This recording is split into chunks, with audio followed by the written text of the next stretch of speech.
అనగనగా ఒక అడవిలో ఒక జింక ఇంకా కాకి మంచి ఫ్రెండ్స్ అనమాట. అయితే ఒకరోజు ఆ జింకని ఒక నక్క చూస్తుంది. అబ్బా! ఇది ఎంత బలిష్టంగా ఉంది. దీన్ని ఎలాగైనా తినాలి. దీని మాంసం ఎంత రుచిగా ఉంటుందో అనుకుంటుందన్నమాట. అలా అనుకుని ఆ జింక దగ్గరికొచ్చి, జింక బావా నేను నీతో ఫ్రెండ్‌షిప్ చేస్తాను అంటుంది. దానికి జింక అవునా! సరే నాకు ఇంకో ఫ్రెండ్ ఉంది కాకి. దానికి చెప్పాలి. అది ఒప్పుకుంటేనే మన ఇద్దరం ఫ్రెండ్స్ అవుతాం అని చెప్పి వెళ్తుంది. కాకి దగ్గరికెళ్ళి విషయం మొత్తం చెప్తుంది. అప్పుడు కాకి నాకెందుకో ఈ నక్క మీద అనుమానంగా ఉంది. తర్వాత నీ ఇష్టం. సర్లే నువ్వు అంతగా అడుగుతున్నావు కదా! నీ మాట నేను కాదనలేదు. కానీ జాగ్రత్తగా ఉండు అని చెప్తుందనమాట.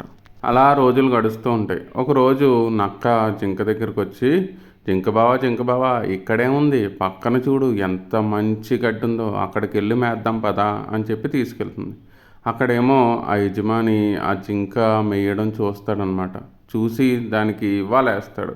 పాపం ఆ జింక వలలో చిక్కుకుపోయి ఎలా తప్పించుకోవాలో తెలియకుండా అలా బాధపడుతూ ఉంటుంది.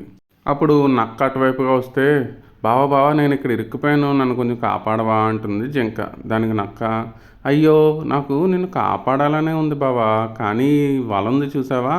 ఇది జంతు నరంతో చేస్తారు. ఇవాళేమో నాకు శనివారం. కాబట్టి నేను ఇవాళ మాంసం తినను. ఏమనుకోకు. అది కాకుండా నీకు ఏ సాయమైనా చేస్తాను.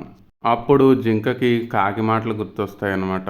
దీన్ని నమ్మకూడదు అని కాకి చెప్తే నేను వినలేదు అంటుంది. ఈలోపు కాకి అక్కడికొస్తుంది. జింక జరిగిందంతా చెప్తుంది. నక్క నన్ను మోసం చేసింది. నీ మాట నేను వినలేదు అంటుందన్నమాట. ఇప్పుడు అది కాదు, నేను విషయం చెప్తాను చూడు.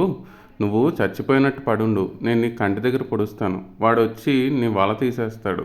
వల తీయగానే నేను కావు కావు అని అరుస్తాను. నువ్వు వెంటనే పారిపో అని చెప్పి అలాగే చేస్తాయన్నమాట. వాడొచ్చి చూస్తాడు ఆ యజమాని. చూసి ఓహో! ఇది ఇలా చచ్చిపోయిందనమాట అని చెప్పి వల తీసేయగానే జింక పరిగెత్తుకు పారిపోతుంది. అప్పుడు వాడికి కోపం వచ్చి కర్ర విసురుతాడు యజమాని. వెంటనే అది జింక తప్పించుకోవడంతో ఆ కర్ర వెళ్ళి పక్కనే పొదల్లో దాక్కున్న నక్కకి గట్టిగా తగులుతుందనమాట. దెబ్బకి ఆ నక్క అక్కడికక్కడే ప్రాణాలు వదిలేస్తుంది. పాపం జింకను తిందాం అనుకుని అత్యాశకి దురాశకి పోయి దానికి అదే చస్తుంది. అప్పుడు మళ్ళీ కాకి జింక ప్రశాంతంగా ఉంటాయి. అప్పుడు కాకి చెప్తుందనమాట, ఎప్పుడూ ఎవరిని గుడ్డిగా నమ్మకూడదు అని చెప్పి.